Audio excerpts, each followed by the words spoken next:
प्रियंका गांधी वायनाड से चुनावी मैदान में उतरने जा रही हैं, लेकिन इसके पीछे राहुल गांधी की एक बड़ी रणनीति है और ये पूरी इनसाइड स्टोरी क्या है आपको इस वीडियो के जरिए मैं बताऊंगी, इसलिए वीडियो को आप पूरा देखिएगा।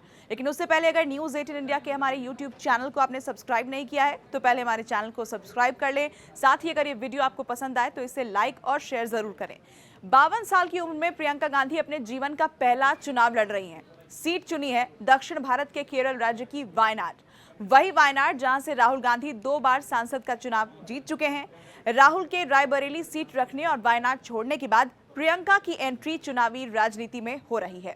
वैसे तो राजनीति में कदम रखने वाला हर कार्यकर्ता चुनावी राजनीति के जरिए संसद पहुंचने का सपना देखता है, लेकिन प्रियंका गांधी को ये मौका काफी देर से मिला है। हालांकि प्रियंका गांधी वायनाड से यूं ही नहीं उतर रही हैं, इसके पीछे भी दरअसल गांधी परिवार की एक बड़ी रणनीति बताई जा रही है।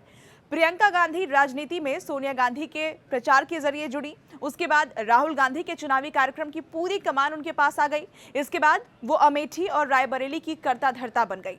मां और भाई दोनों के चुनाव की बागडोर उनके ही हाथ में रही। सोनिया की उम्र ढलने और राहुल गांधी के राष्ट्रीय फलक पर उभरने के दौरान प्रियंका गांधी पूरी तरह अमेठी और रायबरेली पर अपना ध्यान केंद्रित कर चुनाव लड़वाती रही। इसके लिए पूरी तैयारी उन्होंने की, लेकिन इस बीच प्रियंका ने खुद को साबित भी किया।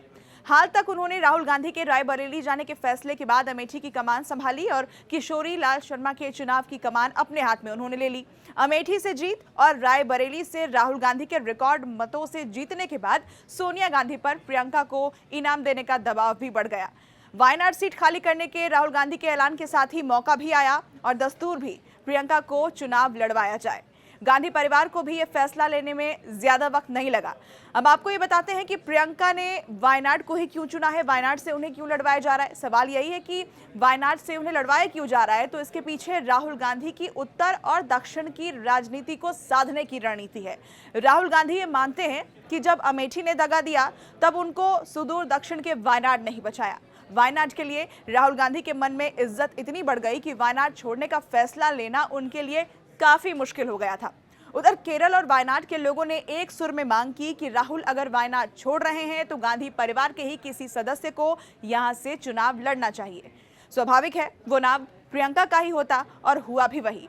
केरल और वायनाड ने 2019 और 2024 दोनों लोकसभा चुनाव में कांग्रेस का जमकर साथ दिया। केरल के लोगों ने लोकसभा में सीटों से कांग्रेस की झोली भर दी। राहुल गांधी उस आधार को खोना नहीं चाहते और इसलिए भी प्रियंका गांधी को टिकट देना सियासी मजबूरी भी बन गई। अब यहाँ ये समझिए गांधी परिवार की ये बड़ी रणनीति कैसे है।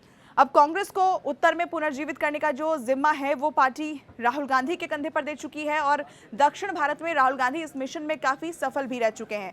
अब उत्तर भारत के साथ पूरे देश में राहुल गांधी पार्टी का मजबूत आधार तैयार करने का काम जो है वो पूरा करते हुए दिखाई देंगे। दक्षिण के लोग प्रियंका गांधी के सहारे खुद को गांधी परिवार से पहले की तरह ही जुड़ा हुआ महसूस करेंगे। वैसे भी कांग्रेस ने मजबूती के लिए हमेशा ही दक्षिण का रुख किया है। इंदिरा गांधी के चिकमंगलूर या फिर मेंढक से चुनाव लड़ने की बात रही हो या फिर सोनिया गांधी के बेल्लारी से, इस परंपरा को राहुल गांधी ने भी वायनाड से चुनाव लड़कर निभाया है और अब प्रियंका गांधी भी वही करने जा रही हैं। लेकिन राहुल गांधी के दिमाग में क्या है, रणनीति क्या है? देखिए, केरल में 2026 में विधानसभा के चुनाव होने वाले हैं। यहाँ प्रियंका गांधी जमीन तैयार करेंगी और राहुल गांधी सही समय पर आक्रामक चुनाव प्रचार के जरिए इस राज्य में पार्टी की सरकार की वापसी करवाएंगे। प्रियंका के लोकसभा सांसद बनने से लोकसभा में राहुल गांधी को मजबूती मिलेगी। राहुल गांधी पर लोकसभा में नेता विपक्ष का पद लेने का दबाव है और संभवतः वो इसे स्वीकार भी कर लेंगे। क्योंकि राहुल गांधी को पूरे देश में दौरे और पार्टी के पक्ष में प्रचार करना है, इसलिए संसद में राहुल गांधी की अनुपस्थिति में प्रियंका एक ताकत बनकर विपक्षी सांसदों का नेतृत्व कर सकती हैं। सोनिया गांधी अब राज्यसभा जा चुकी हैं और इसे ऐसे भी समझिए कि 2029 की भी ये तैयारी है। कुल मिलाकर लोकसभा चुनाव 2029 के लिए कांग्रेस ने अभी से ही तैयारी शुरू कर दी है। कांग्रेस पार्टी भले ही इंडिया गठबंधन के बैनर तले दिख रही है, लेकिन 99 सीटें जीतने के बाद उसे अपने दम पर अगले चुनाव में 272 भी दिखाई देने लगा है। और यही वजह है कि राहुल गांधी ने प्रियंका को चुनावी मैदान में उतारकर पूरे दमखम और दोगुनी ताकत से 2029 की तैयारी शुरू कर दी है और ये तैयारी है 272 सीटों की। आपको क्या लगता है, ये जो रणनीति कांग्रेस पार्टी ने तैयार की है, राहुल गांधी ने तैयार की है, ये कितनी कारगर साबित होगी कांग्रेस के लिए? हमें कमेंट सेक्शन के जरिए बता सकते हैं।